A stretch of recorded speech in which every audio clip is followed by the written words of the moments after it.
This is The Wheelhouse. I'm John Dankosky. You can always join our conversation on our website, wnpr.org/The Wheelhouse. You can find us on Facebook and Twitter at WNPR Wheelhouse. We're joined, as always, this week by Colin McEnroe. He's the host of WNPR's Colin McEnroe Show. Hello there, Colin. Good morning, Mr. Dankosky. Also with us is Jonathan Wharton. He's Associate Professor of Political Science at Southern Connecticut State University. He tweets at PreppyProf. Hello there, Jonathan. Good morning, John. And at Whatever Susan. She's here, too. Susan Bigelow is contributor at ctnewsjunkie.com. Hello there, Susan. Good morning. So we're going to start, actually, with a lot of stuff happening this week out of the Lamont administration. You know how, Colin, sometimes you go away on vacation and you come back just raring to go?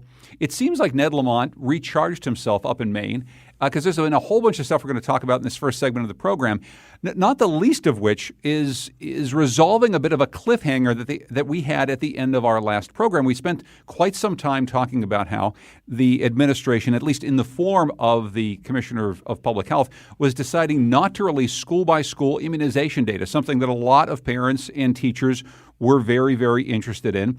And it seems as though her boss just overruled her, and that information is going to become public.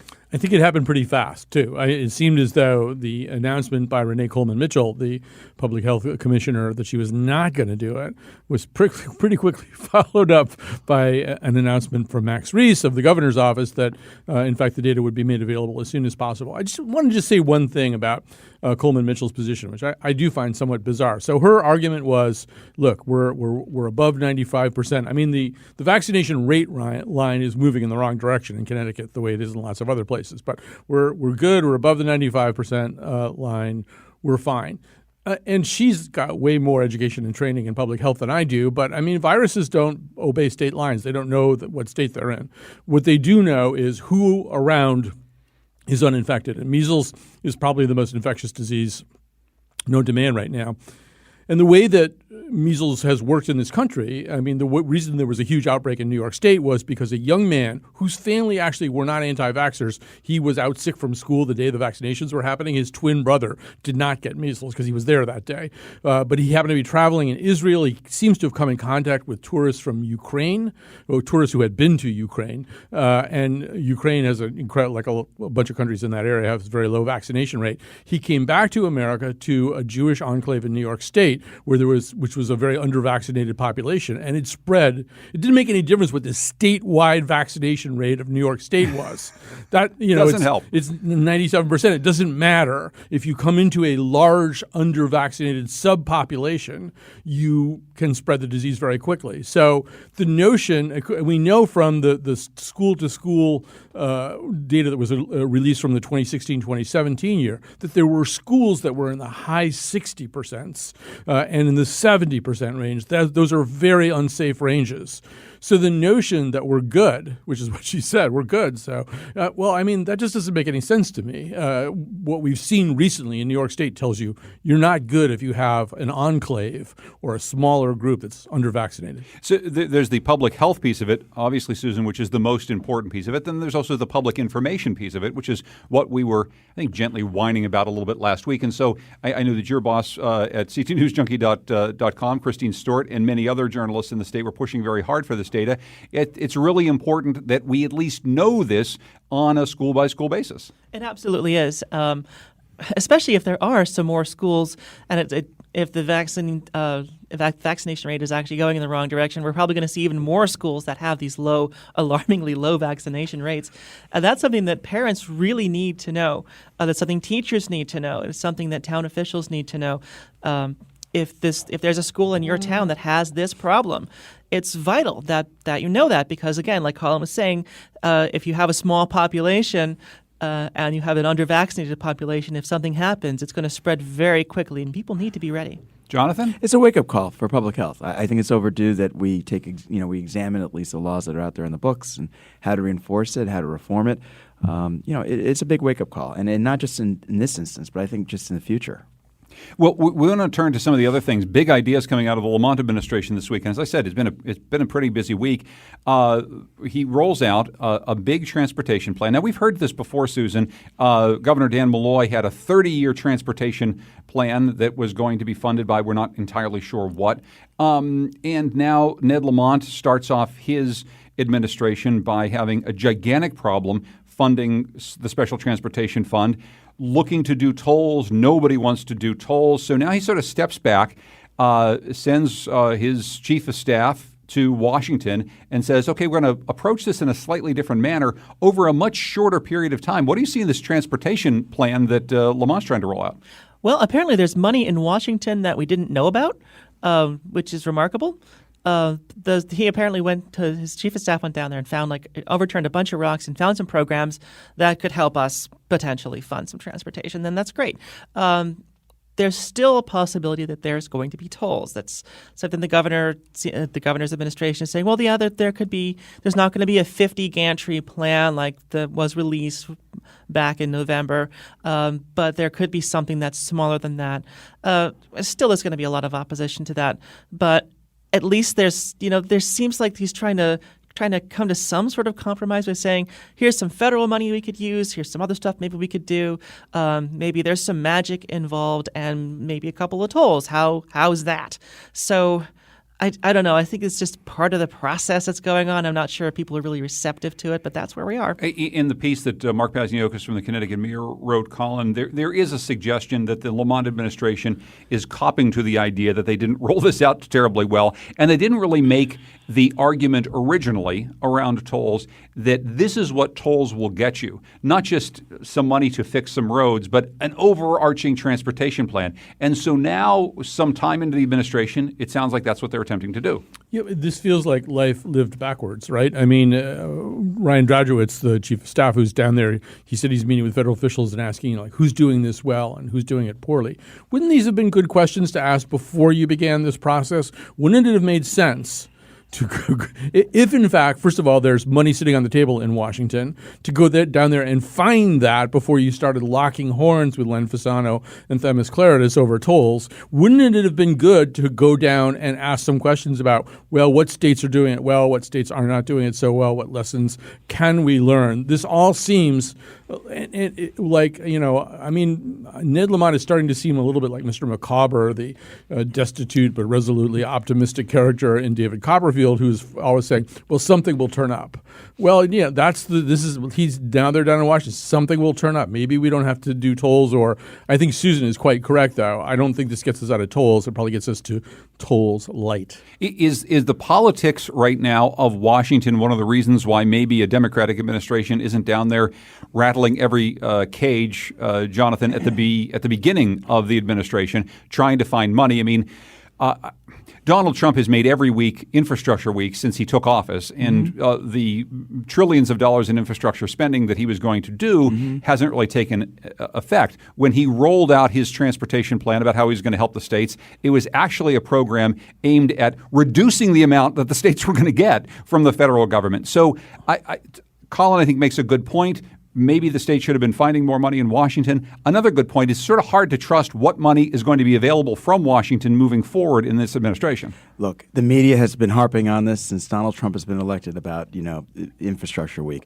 But this is a reminder to everyone that we have something called a Connecticut delegation in Congress. This is the purpose of why we elect congressional officials. They do the work for not just the people, but a place called the state government. And so something like this is exactly what should be in place in the first place. Plus, John Larson, as a congressman, how much has he been emphasizing this whole tunnel idea and infrastructure, major projects on, around 84, 91 in Hartford? So you're saying this isn't really up to necessarily Ned Lamont and Ryan Drajewicz and others to go down there. It's about the Connecticut Democratic legislation that's been there for some time. As a former congressional staffer, we used to call it pork. People forget about that. But pet projects like this and additional funding for infrastructure is done frequently within our Congress. But ideally, you do both, right? I mean, ideally, because congressmen, members of Congress have pet projects, because John Larson is now painting in very bold strokes, not only about the tunnel, but about a carbon tax.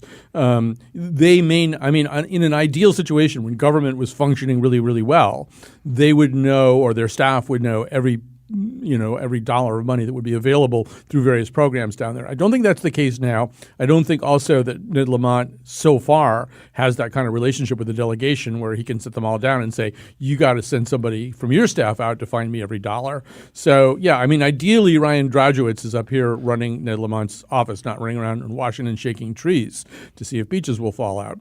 But lawmakers should be doing that, Colin. I mean, that's the kind of thing the lawmakers should be doing. They should be, but I don't think that's the way government is working right now. Good point. Susan? Man, I really want that tunnel, though. I could go for that. But no, of course they should be doing that. They may very well have other things on their mind at this point. Washington just seems like total chaos at this right now. So, Colin said when government was working better, this is something that really should have happened. But government really isn't working very well. I was going to ask you if we could when was that, maybe? pinpoint that time when government was working so well in Washington that we could have gotten something like this done. Well, I will say that government, I think, these days is unnaturally and I think almost unprecedentedly subsumed in self-interest. Like almost everybody is a freestanding entity. The idea of working cooperatively. I don't know. At one point, Joe Courtney told me he hadn't been on a committee of correspondence, or, one of those sort of things where House and Senate get together. I think, at some point into his couple of terms, Joe Courtney never been on one. If you were a congressman in the 60s, 70s, 80s, 90s, you were.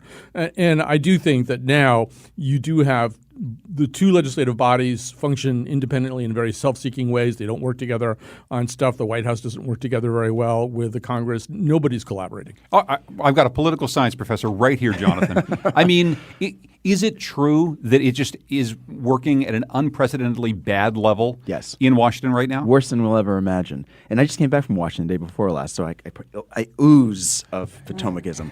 The unfortunate thing is that it's so bad. It's been well known that lawmakers don't even want to sit together in the lunchrooms anymore. It's so bad that sometimes they don't even ride the elevators together anymore. I hear this from staffers constantly. They just don't want to interface Is that with each about other self-interest? Is that about personal animus? Is that about They don't know each other. Even within the party, they don't know each other. Isn't that amazing? The basic tenets of politics is one actually engaging and negotiating, and they actually know one another. They don't. The lawmakers themselves generally don't. And I've heard some lawmakers tell me that in my face, we just don't have the time, we don't have the interest, but we're putting all the effort out there to do fundraising, as opposed to maybe negotiating something like pet projects or something that could be taking place in Connecticut, for example. Well, what's interesting about the things that Ned Lamont is trying to roll out in just this past week, a big transportation plan, that's one that really relies on federal money to be at least a part of it. I mean, the feds have to be involved even if you put up tolls. These are interstate highways. We have to rely on the federal government. And his other big plan that he just rolled out yesterday, though, talking about climate change, talking about moving to, by 2040, a completely zero carbon electric grid. This is something, Susan, that Connecticut and other states have taken a lead on. They're basically saying we don't have to worry so much about even the other states around us. We don't have to worry about the federal government. We're going to try to take this on ourselves. We're going to get our electricity from someplace else. And he's saying by 2040, which is coming up pretty fast, we're going to have an electric grid here in Connecticut that is based on wind, it's based on solar, it's based on nuclear, and it's based on hydro. What do you think of his plan? Well, basically the plan just moves things forward. The plan was originally that this was going to happen in 2050. But now it's moved forward about 10 years because, as Lamont said, the climate emergency seems a bit more immediate and more tangible these days. And also, the states have to do this because nobody else is going to in this country. The federal government has just kind of absconded. There's no responsibility there for it. Certainly, the president and the Senate Majority Leader have no interest in engaging in any kind of climate legislation at this point. So the states have to take some kind of a lead on this, and I'm hoping that this actually does come to pass because it's something that is absolutely necessary. It's one piece, though, of a much, much larger puzzle.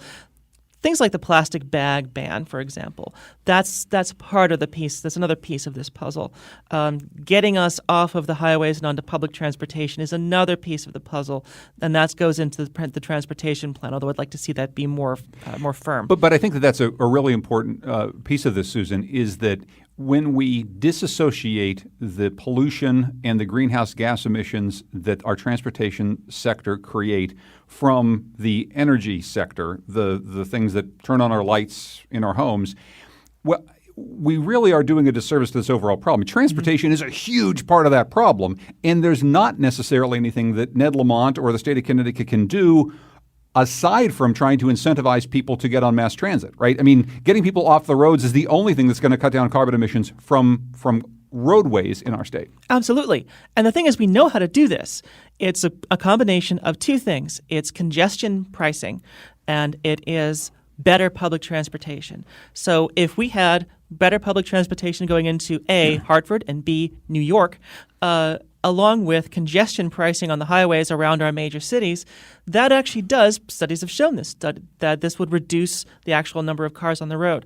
So that's something we could do. There's no political will to do that, of course, but that is something that we could do to get those emissions down. Colin? One concern that we have, I think, is that it's a little bit like the alcoholic saying he's going to have one more drink or one more evening of drinking before he goes on the wagon. So we've okayed a new natural gas plant in Killingly, but it's the last one. We're not going to do anything else that's has a big carbon footprint anymore. I mean, I there's not a lot of beef in this new initiative. I guess you shouldn't say beef anymore, right? Because that's bad for the lab-grown beef. Yes, exactly. Lab-grown beef, exactly. Impossible. There's not a lot of Impossible Burgers in the in this proposal. Oh, God. But it is ultimately kind of, it's like Pascal's wager. I mean, if you act as though you can do something about climate change, you can't lose anyway. You know, no matter what, you can't lose. You are going to reduce pollution, air pollution, and presumably, and this is something nobody ever talks about, but presumably if you go to a more renewable energy kind of grid, you're going to ultimately, there may be some growing pains, but you're going to ultimately lower energy prices here. One of the reasons people find it difficult to live in Connecticut if they're on a fixed income or if they're middle income is that energy is very expensive here, that, you know, you have heating costs that you would not bear in South Carolina. Ultimately, we could be winners that way too if we can get smarter about how we power our grids. Yeah, of course, unlike South Carolina, we don't have to worry, as South Carolina does again this week, of a massive hurricane coming ashore, which is, I mean, yes, we can get hurricanes here, but not at the same level that some of our friends in the South can. Well, what do you make of this plan, Jonathan, and the fact, as Susan said, that this is just essentially moving up what we've already agreed to do, what we've already said we want to do here in the state? Well, a big problem is that we need to change behavior. That's even possible in this state. And going back to at least Susan's point, younger people are vying and more interested in multimodal transportation. That's no secret, right? I mean, obviously with bicycle sharing, car sharing, and certainly even something like Uber and even the train line for that matter. It's fascinating to see a project like the Hartford line where there's more interest in development taking around the train stations. And more specifically, some cities and towns now want to get on board with it. Now you're seeing this resolve and interest going around Newington and even West Hartford in terms of seeing that potential development. There's all this talk about developing around in Wallingford and Meriden. So it's just a matter of when and how. Younger people want that kind of thing. But then at the same time, it's classic not in my backyard syndrome, NIMBYism. I mean, you see what's going on in West Haven, the stall project around the train station there. There's a great deal of backlash to say, why should we build around the train station in a place like that because it's singular zoning housing? So this is an issue in Connecticut writ large. I think the problem is that we tend to see it from town to town and not the bigger project. It's more of a regional consideration than not just from one city to one city. All right, we're going to move on to one other topic here, something that we have come to know here in the WNPR newsroom as the Dalio Dealio. That was termed a term that was coined by Colin McEnroe the first time, and we have to sort of explain what this is. This is Ray Dalio, like the richest person in Connecticut, this gigantic hedge fund operator who has pledged $100 million to the state of Connecticut to overhaul our education system. The state, though, has got to put up $100 million. They're going to find another $100 million from private sources. And one of the bigger problems that many of us in the community of folks who believe in freedom of information have with this project is that it is going to be under a cloak of secrecy, that there's not going to be the type of searchable information that we would find with many state agencies.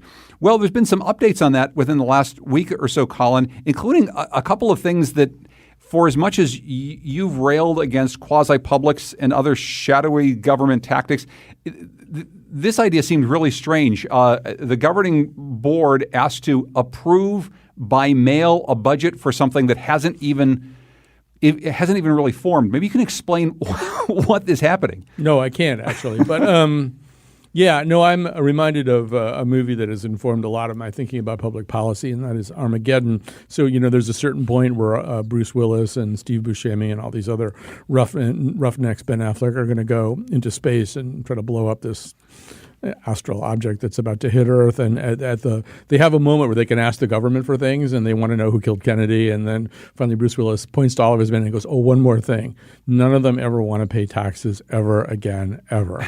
And the Dalio thing is a little bit like this: I'm going to give you $100 million, but I don't want to be subject to FOI stuff. I don't want to follow state ethics rules. And now we see another aspect of this, which is the Dalio philanthropies. Yeah, there's a 12-member board, 5 of whom are prominent, high-ranking elected officials. The Dalio philanthropies is basically asking those 5 people to okay the stuff that you're talking about, including a $250,000 salary for the executive director of this new enterprise. We should say Dalio put up $100 million, state puts up $100 million, and then there's supposedly another $100 million coming from wherever, from the private sector somehow. So it's a lot of money. But, Themis Claridis, my hats off to Themis Claridis, minority leader of the House of Representatives. She seems to be the only person up there who understands that you don't allow people to buy their way out of best practices. And these are not best practices. William Tong, also our Attorney General, has ruled that all this stuff about them not being FOIable is nonsense. I don't think that was actually in his declaration, but that was his legal opinion said that. But Claridis is basically saying, I'm not going to do this. This isn't the right way to do it. You got a 12-member board. You can't have 5 of the members of the board sign off on all this highly substantive stuff by mail, no meeting. Good for her, I say. Jonathan? Well, actually, I've been following this because I guess in my former life when I was in New Jersey, I followed the whole concern surrounding Mark Zuckerberg's donation of $100 million as well. And that had a lot of hiccups we could learn to Newark. Thank you for the reminder when he was mayor. And the same thought was, if they can match as well, that's what the emphasis was. But then there were all these loopholes and problems and issues that people didn't even know about that came with that. One of the big ones was they were supposed to go out and survey Newark parents and family members, say, what are the school systems like? The surveys were abysmal. They were just horrific. And they hired their own preferred people to do it, which led to all kinds of scandals and kickbacks and issues. That's sometimes the problem that comes with all this money. We don't know who the preferred vendors or contractors or surveyors are. We don't know all those things. And in addition to what Colin just raised. And an important part about this, Jonathan, is we're not suggesting that any of those bad things could, would, or should happen with this. Right. It's just that in the absence of information, we and the people who would be served by this would have no way to know. Right. And you know one thing? Reviewing frequently policies like this and issues like this are a necessity. That's one of the reasons why we have something called public policy. It's the idea to investigate, to go through at least a reviewing process, assessing things as well. That is so critical in the first place in doing something like this. Susan? Well, the deal has always bothered me. It's very nice that Ray Dalio is giving us money, but all these strings attached does really bother me, and it also bothers me that we're also sort of at the mercy of the very, very, very rich, even when they're feeling in a giving mood. There's always going to be strings attached. They always want to do things their way. They're not just going to give money to the government and say, just spend it on education somehow. There always has to be all these strings attached. So we're still going to be at the mercy of the rich. A quick pushback, though, Colin, and again, this is a devil's advocate pushback. I'll say, if we want to get the private sector involved in helping to solve some intractable problems in the state, what is the best way to do it, given that people like Ray Dalio in the private sector are largely going to ask for things like this? I mean, how do we thread this particular needle? Because I don't think we want to leave lots of corporate money on the table. No, and I think that's a fair question. My first answer would be, don't just lie down and let them roll over you, which seems to be what the strategy is right now. And I think there should have been, speaking of pushback, a little bit of pushback from the Lamont administration at the beginning saying, look, why don't you simply form your own, private educational funding institution and fund worthy initiatives with this $100 million. And if you want to try to get your friends to kick in another $100 million, that'd be great too. Then we can work. Ned loves public-private partnerships. It's like his favorite thing in the world. We can work out some stuff that we can do together. But why not do that Please don't ask me, because right now, of course, we do have as people are alluding to, the powerful lesson of these quasi-publics right now. Right now happens to be the Lottery Commission and the Port Authority, which are wildly dysfunctioning, and they are much more accountable than this thing. All right.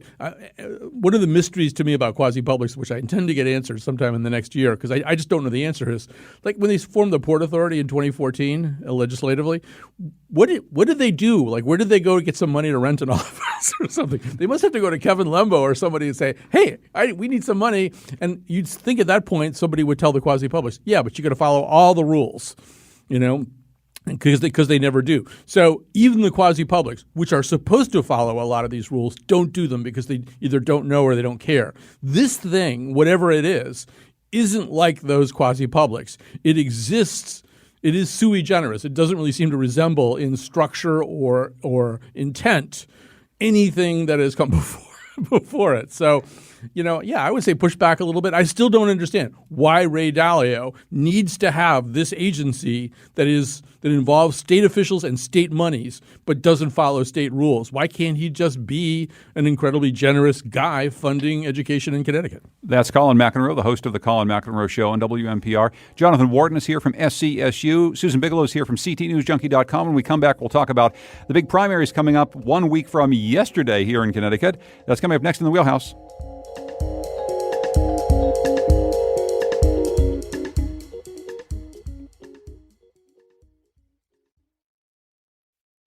This is The Wheelhouse. I'm John Detenkoski. We're talking about the week's news with Jonathan Wharton from SCSU, Susan Bigelow from CTNewsJunkie.com, and our own Colin McEnroe. Hey, Colin, what's on your show today? Well, we have a lot of craziness going on the Colin McEnroe Show this week, which I won't bore anybody with right now. But for that reason, we are actually re-airing a show which I think touches on a lot of the stuff that we tend to talk about here on The Wheelhouse. It's a show mostly about prosecutorial overreach and also the national prosecutorial reform movement. We have Emily Bazelon, who I think really has written one of the books of 2019 called Charged, but also Tony Messenger, who just won a Pulitzer for covering policies in Missouri, where if you go to jail in Missouri, they charge you per day.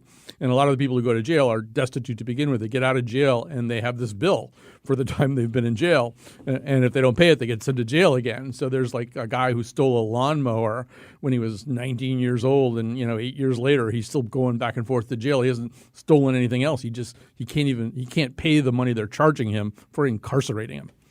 It's one of the most important conversations that we are having in America right now, and I'm glad we're having it again on the Colin McEnroe Show coming up today at 1 o'clock. September isn't a time when a lot of people are thinking about elections, but the primaries could mean big changes in who's running Connecticut cities. Next Tuesday night, Connecticut Public, both radio and television, will be bringing you live special coverage of what's happening in Hartford, New Haven, and Bridgeport, and also what's happening in other towns around the state. We'll be on air, on radio and TV, and also online from 8 to 10 p.m. Colin McEnroe, myself, Lucy Nalpathanchel, we'll all be here along with great reporters from around the state. So I hope you can join us next Tuesday. Let's jump into that, Susan Bigelow, with some of what's happening in some of the cities right now. Hartford is one of three races that we're watching very, very closely. It's not maybe the closest of the three. We're going to get to New Haven in just a minute. But in debates, Luke Bronin coming out swinging against Eddie Perez, against, of course, the former mayor and some of the other people who are contending. What do you see in that Hartford race right now? Well, it is interesting that Bronin is finally kind of swinging back at all of the stuff that's been lobbed at him about, well, you left the city to run for governor and all this other stuff. He's actually now hitting Perez, saying, look, during his tenure, taxes went up by a huge amount, which is true. He's looking at his at Brendan McGee, saying, "Well, you liked me back when I endorsed you back when you were running for state rep back in a little while ago." So at least he's trying to get back on his feet here a little bit. I think he's been criticized quite a lot. So I still don't think that there's a lot of nostalgia for the Perez era. But if there was any, he's trying to puncture that. I don't necessarily think that McGee is a huge threat to him, but at least he's trying to say there's some hypocrisy there. So I don't know. I still think that Bronin is probably going to do just fine in the primary. But it is interesting to see him be a little more fiery. And I know, Jonathan, one of the things that you wanted to talk about is just what happens during a September primary like this when the numbers are incredibly, incredibly small in terms of total number of voters. That's one of the things that you always have to watch. I mean, Luke Bronin, as we've said, may be coming out swinging against some of his opponents a little bit more. Clearly, he has more Democratic Party establishment behind him. He's going to be able to raise more money. He's going to have a little bit of a slicker campaign. But we're also talking about not a whole lot of people voting in Hartford, not to mention the other cities. And most of these cities, we're lucky to see anywhere near 20%. And that's ended up being the case even in the general election in November. I mean, the decisions are ultimately made at the primary election, especially because in Connecticut we have closed primaries. You have to declare your party well in advance before to participate in a primary. So that always leads to the big question of how do we reform a lot of these initiatives, especially in places like New Haven and Hartford, where it's overwhelmingly one party. But we can't forget there are all these unaffiliated voters that exist out there, and it's growing. You've had Paul Bass on the show a couple of times. He's emphasized that in New Haven. We see the trend taking place also in other cities too. So how do you tap into that base? And I'm saying that even as a party official, I have to put my hat on for that. Is your party going to push for more open primaries? It is being discussed. We haven't avoided it. We are discussing it at our meetings. We don't quite have a plan or tactic yet, but it is being discussed right now at this point. It would seem as though it would be something that you might want to discuss with some urgency over the course of the next year or so. I think we discovered that from the last election because we saw how many people who showed up who weren't affiliated voters in the first place. Yeah. So it's a matter of tapping that because obviously the Republican Party right now in Connecticut is to 21%. So how do you grow out that base? And the primaries is really the way to do it. And so there's also a concern out there that if you do allow for open primaries, the opposite of closed primaries, who's to say that people won't, vote switch? So, Colin? Yeah, we'll come back to New Haven, I guess. Obviously, in Hartford, heuristically in Hartford, it seems quite possible to be, and I went back and looked over some of the past voting records. A very plausible scenario is that 10,000 people will vote in this primary. There's 60,000 active registered Democrats, at least theoretically, on the rolls in Hartford. And so it seems plausible to me that 10,000 people will vote, that Luke Bronin will get 6,000 and change and win, which means that with 10% of the registered active Democrats in the city of Hartford, you can win the mayoral election because the primary is the election in this case, not so much in New Haven. So not a mandate. Yeah, no, and it's just not a good way to run a city. And in a few moments we're going to be talking about the attempt to bring the debates, presidential debates, to Hartford. This isn't a good recommendation for Hartford that it's so underjuiced in terms of civic participation. And so I would agree with Susan. This race is not as close as I thought it was the last time we talked about it. One of the things that's, I think, going to be a problem for the challengers is that the Latino vote's going to get divided up. So Minnie Gonzalez is still supporting Brandon McGee, so that means she walks her people over to him.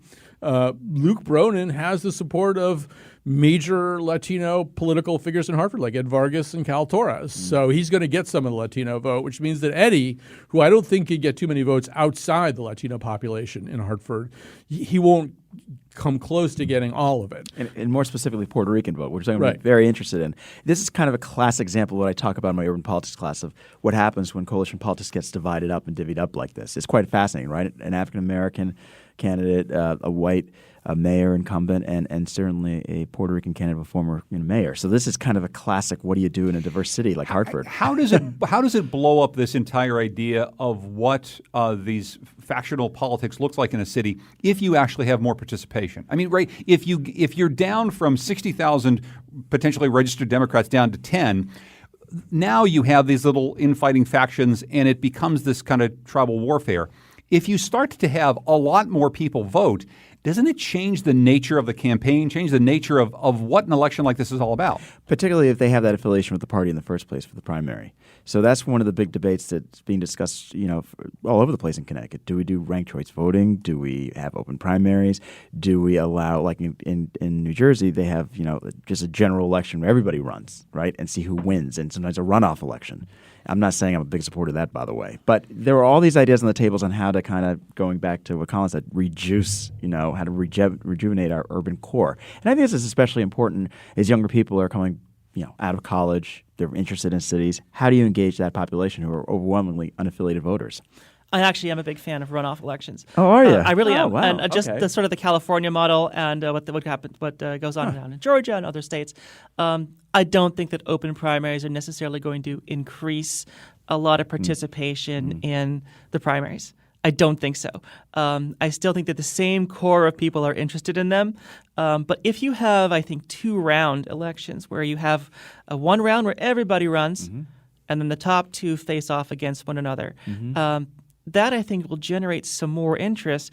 And yeah, you're going to have situations where you have 2 Democrats at the top, the 2 top vote getters facing off against one another in November. But that actually, I think, does draw more interest in. I think it actually will increase participation. But we need to be talking about this. I don't think that our system works very well for the majority of people. A quick thought on that, Colin. What do you think of that system? Well, I don't want to seem like I'm the person who's opposed to election reform, because I'm not that person. When I hear about stuff like this, what I always come back to is it feels like right now in Connecticut we don't do very well with the basics in terms of getting people who want to vote registered, counting all the votes, reporting the results of those votes, making sure that there's an opportunity on Election Day for everybody who wants to vote.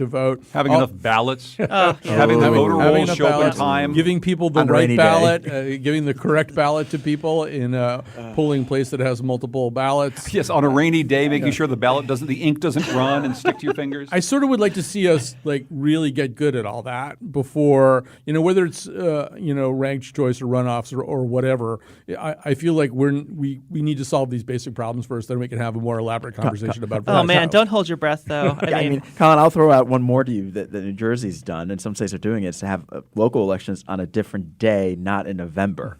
So typically in May. Right, but then the turnout's not that great either because people get confused. But we have that in Connecticut too. For some towns, they do that in That's May, true. and That's the turnout true. is abysmal. That's a good point. But let's move on from Hartford very quickly. Jonathan, I know you want to talk about New Haven, which is probably the closest race, and it's the place where you live and it's the place you know the most about. Yes. Tony Harp, incumbent mayor. The support is really split in that town between her and Justin Elicker, who ran a fairly close race against her some years ago. What do you see this week, now 1 week away from this primary? It always has been that way. I mean, since that election happened back in 2013, before I even came to town, the year before, there's some internal divisions. That's been the case for a long time, kind of seeping below within the Democratic Party. That's no secret. I think what will happen is that she will likely pull it off because it's an incumbent, right? Common wisdom says that. But it's going to also come down to turnout. How many of these diehard Democrats are going to go out and support her? We don't quite see that kind of emphasis out there. Although I've been seeing more Harp signs lately, I'll admit, around Beaver Hills and Westville in the last couple of weeks. So that's kind of intriguing to me. How does turnout in New Haven look historically compared to turnout in unions. Hartford? They're very good at getting the people out, even at the last minute with unions. And So I know that large firsthand. overall numbers, I know that firsthand as the opposing party leader locally. They show up, and when they do, watch out. And so typically for incumbent, they might. But Colin and I were talking about this on the elevator ride up. Who knows what can happen in the general election if Justin Elicker does run as an independent, as he says he will, if that's the case. It's turned into a very interesting race. Yeah. So, I mean, Elicker said he would run in November. That opens up 17,000 unaffiliated voters, a lot of whom, at least in the last cycle, seem to prefer him. I think I don't know. I mean, Jonathan's on the ground. I'm not going to gainsay anything he says. I do think it's going to be close. I think it's possible Elicker could win on September 10th, too, in which case I think the whole story ends right there. A lot of it will depend, as Paul Bass keeps emphasizing, on how good the unions who are backing Harp are turning out their people. It is kind of interesting how many major political figures in New Haven are sitting this out or saying very little. It started with Vinnie Morrow, who's one of the 2 major political bosses of the city. Now you've got Roland Lamar and Pat Dillon saying, well, they don't. But when they say that, they're basically endorsing Elicker. If they say Gary Winfield, he came by my office last week. As a matter of fact, during office Gary hours, Winfield. we were talking about that. When they say they're neutral, that means they are not supporting Harp. I mean, it's not true neutrality at all. And if you even look at some of the stuff Pat Dillon said in the course of that New Haven Independent interview, it's clear they're not happy with Harp. No, I think that's very true. There's so much frustration with the Harp administration that this is a situation where an insurgent candidate actually can win. But again, this is sort of a 2-round election. Mayor Harp, doesn't she have the Working Families Party line? Does she have that? Yes, she does have that. Smart. So this is going to, no matter who wins in September, it's going to be rerun in November, almost certainly. So we get to do this again. But a number of African Americans really do support Tony Harp, too. So I can't ignore that. And that's a good chunk of the population who will show up anyway in the primary, as they have in the past. So that support does remain there. And I don't want to forget that, and we can't ignore that, there have been some policies that have come through that have been favorable towards her administration. And I'm thinking about public safety as being one of the big ones that have come out more and more. There's a terrific piece in the New Haven Independent about a conversation about race that erupted at one of these candidate forums in which a local African-American leader had written a piece that had been posted on Ellicker's website saying, don't just vote based on racial identity. And as is the case with the New Haven Independent, and almost no other publication in Connecticut that I can think of, there is a very robust debate that then breaks out on the comment thread. Oh, it's amazing. That's really, really interesting, and it's not full of trolls and jerks. It's just a really, really interesting people talking back and forth about an issue that's really important to them. Mm-hmm. So if you read the piece, as is the case with the New Haven Independent in general, read the comment threads. They have great comments. And they refer back to each other's points. Yeah. They really do. They're sort of quote-unquote listening to each other. They also like to beat me up when I was the party chairman, but yes. Another thing we enjoy about it. Susan, very quickly, I know that you like to watch all of these races that are around the state. I mean, we've been focusing a lot on Hartford, Bridgeport, and New Haven. Anything else you see interesting coming up next Tuesday? Middletown's interesting. Bunch of Democrats running there. Hamden has a really weird primary going on. Oh, that's a good one. Yeah, there's a very strange story out of Hamden where. Oh no, you're going to steal my grievance. Oh, okay. I won't. I'll let you tell it. I'll let you tell. Okay, we'll hold it. Do you have another one? Yeah. No, other ones. Let's see. We got East Haven. Yeah. West Haven is another one. Yeah. Both. East Haven has Republicans trying to succeed. Mayor Matero there, although he might still run as an independent. He still hasn't told us yet. Still talk. Yes, there's West Haven as Oh, my well. goodness, There's a couple of other primaries around. There's one in Summers, which I don't know. That's going to do Susan, anything. aren't you amazed by West Haven, though? The personalities? Like, wow. My favorite thing in West Haven was a kid who was working on one of the campaigns and infiltrated the other campaign using the false name John Locke. That was his alias. Oh, come on. I did hear about this. Yeah. I did hear about this. Wow. I have one question for that young man if he's listening. Was it the philosopher or the character in Lost? Because it means a lot to me to know the difference. But Susan, you are the only person who doesn't live in Summers who knows that there's a primary in Summers. That's true. That's true. We'll check back on you and figure out how many people voted in Summers 3. next Tuesday. 3 people. Susan Bigelow is here. She's a contributor to CTNewsJunkie.com. Jonathan Wharton from Southern Connecticut State University. Colin McEnroe from the Colin McEnroe Show. When we come back, we will get the aforementioned grievances, maybe some feats of strength. We will also talk about the 2020 presidential debate potentially coming to Hartford, getting a boost from a major philanthropy here in the state. That's coming up next in the Wheelhouse.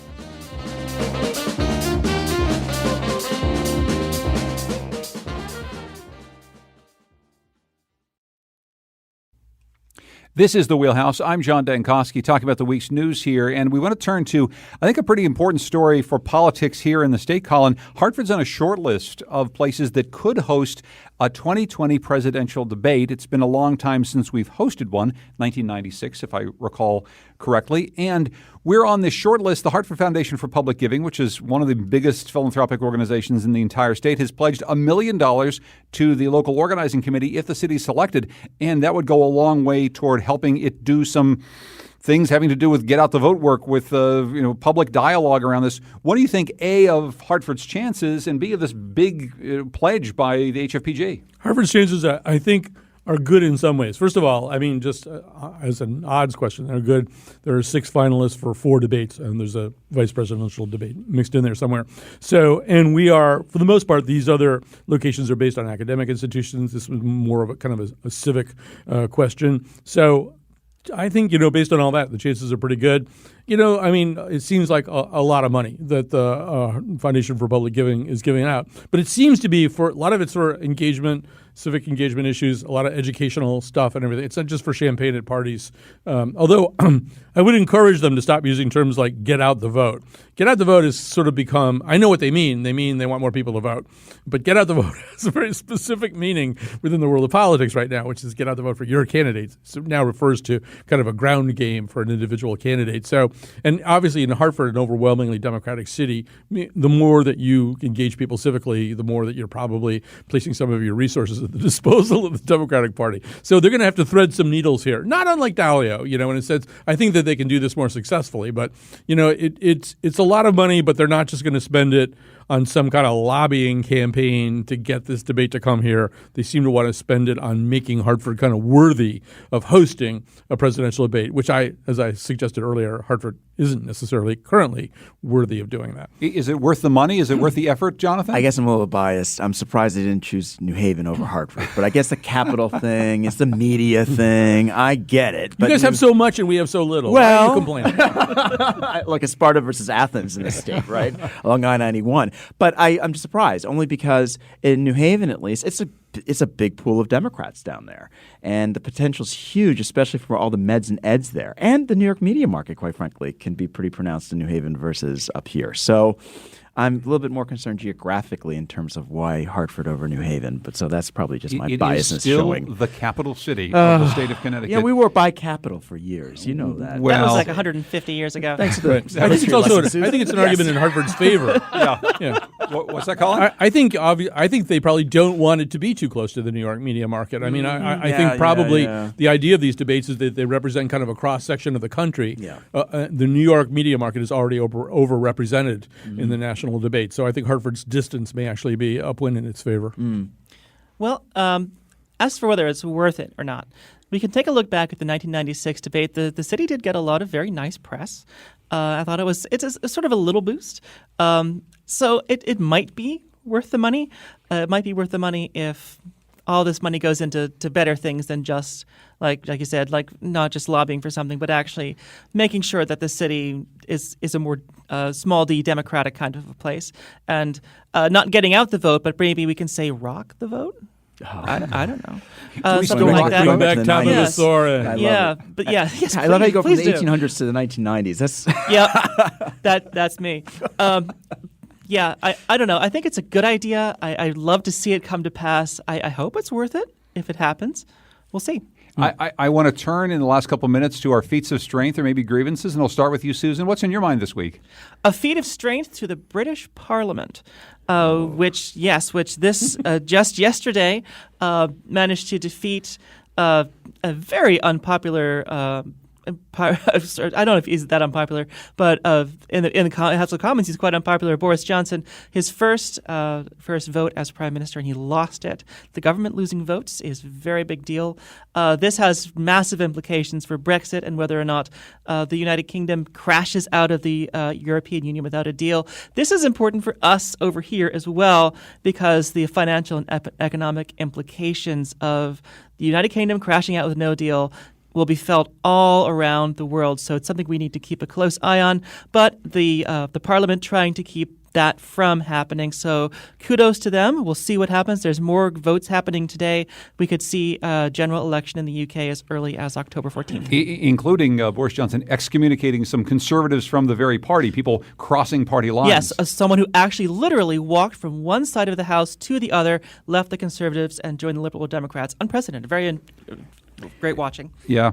Jonathan, go ahead. I have both, and I guess the thing is for me, it's more Hong Kong in terms of what happened. Obviously, especially as a former study abroad student. But then the Mets, obviously, we couldn't stop talking about that before the show started.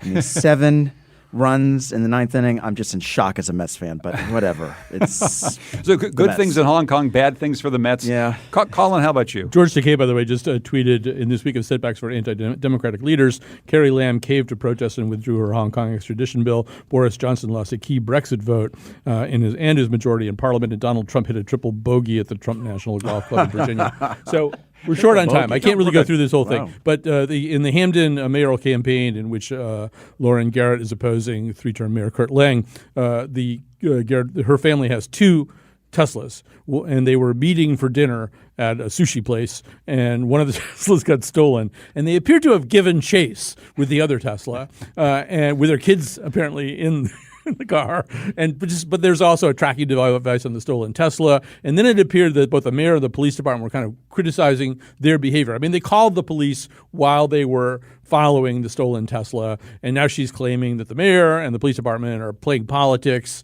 and there's all kinds of discussions of bravado and testosterone. And I would just read the whole mystery of the 2 stolen Teslas. I don't have time to explain it all. I want to leave with a really quick feat of strength, and it's the fact that just starting this week, Colin McEnroe entered his second decade of being on the air here on Connecticut Public Radio. 10 years of the Colin McEnroe Show, several years of us here at the Wheelhouse. I have certainly learned so much from the man who sits to my left about politics, about news, about the way that you host a talk show. Thank you, Colin, for everything for these last 10 years. I think you overestimate my impact on you, but Colin McEnroe, the host of the excellent Colin McEnroe Show on WNPR. Susan Bigelow from CTNewsJunkie.com. Jonathan Wharton from Southern Connecticut State University. Kyan Wolf, our technical producer. Katie Tolarski, our executive producer. Thanks for joining us in the Wheelhouse, folks.